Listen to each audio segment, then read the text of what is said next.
Please do not freak out over the central nervous system, whereas it is without a doubt the most complex system of the brain, of the entire body.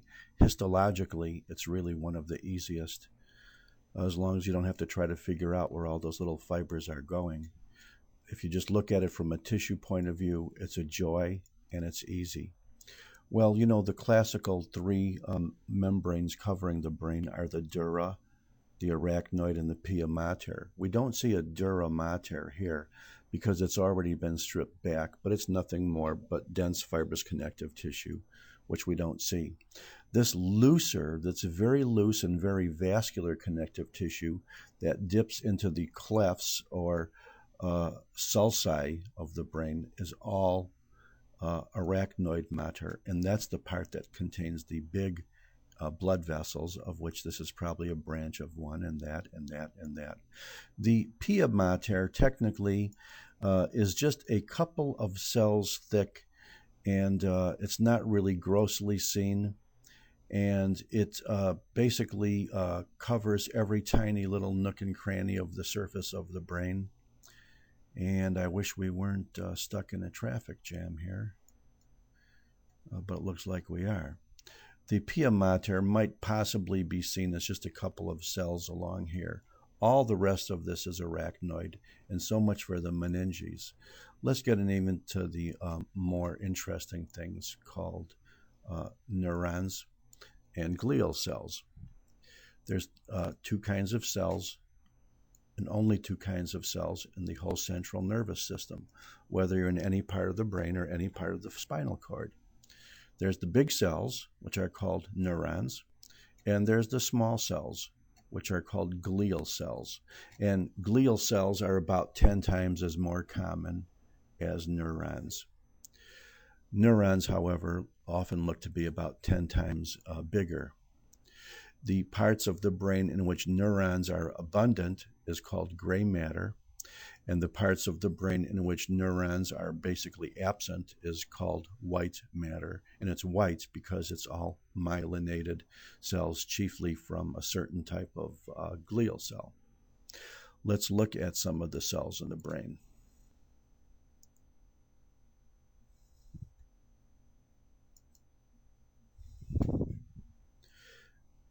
The large cells which you see in this field, like here and here and here, and some of them may look like their cytoplasmic processes are extending as either axons or dendrites, which you can't see in a routine stain.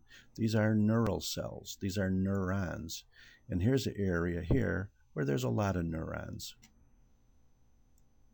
And I'm going to show you this on higher power now as well. Here's a neuron, here's a neuron, here's a neuron, here's a neuron, here's a neuron, here's a neuron, here's a neuron.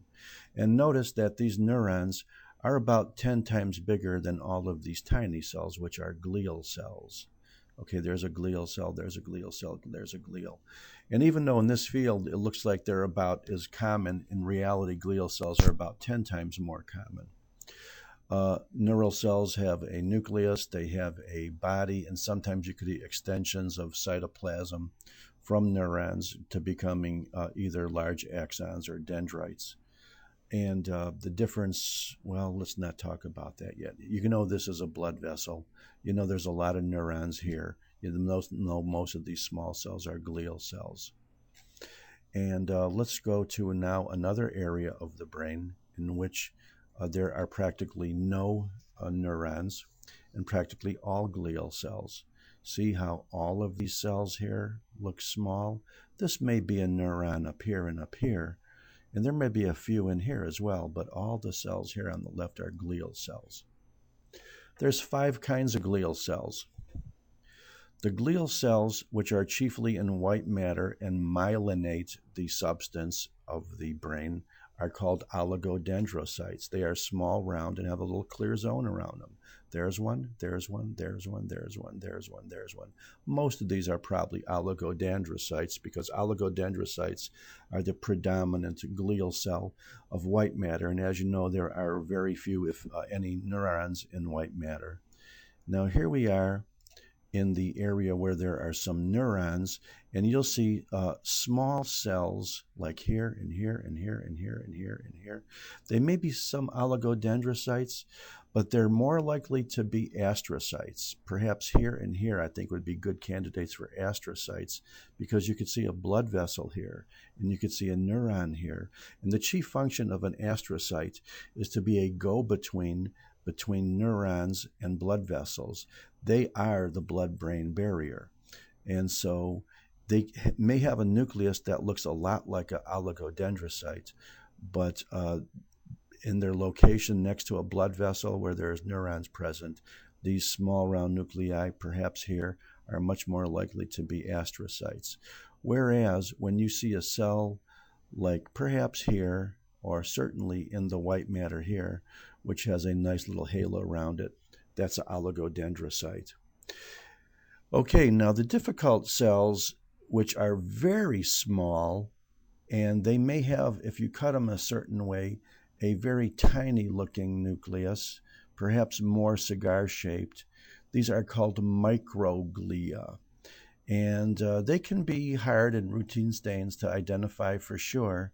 But whenever you see something that is extremely tiny and often looking extremely fusiform, if you happen to cut it along this long axis, like perhaps here, or perhaps here, or maybe perhaps here, or here. These are microglia. This is the third type of glial cells found in all portion of the central nervous system, and they function in being the macrophage-like cells of the central nervous system. The last two types of glial cells are not routinely seen in the substance of the brain itself. They're seen in either lining the ventricle system, which are the ependymal cells, or they're seen in peripheral nerves, which are the Schwann cells. And we've already seen gazillions of Schwann cells, because every time you looked at a peripheral nerve and there was this wavy component, and you had a nucleus in there, that was the nucleus of a Schwann cell. The Schwann cells make myelin for the peripheral nervous system, and these oligodendrocytes make myelin for the central nervous system. We are not going to be lucky enough to see the ependymal cells, but they are the only cells that line the ventricular system of the brain, and they are the only cells that look clearly like a simple columnar epithelium. Is there anything else we want to say about brain tissue in general? I don't think so. And I want to impress upon you the fact that even though, like I said before, the central nervous system is clearly the most complex and impossible to understand part of the body, in terms of histology, I really believe it's the easiest. And I don't think I want to say more about the central nervous system except sayonara.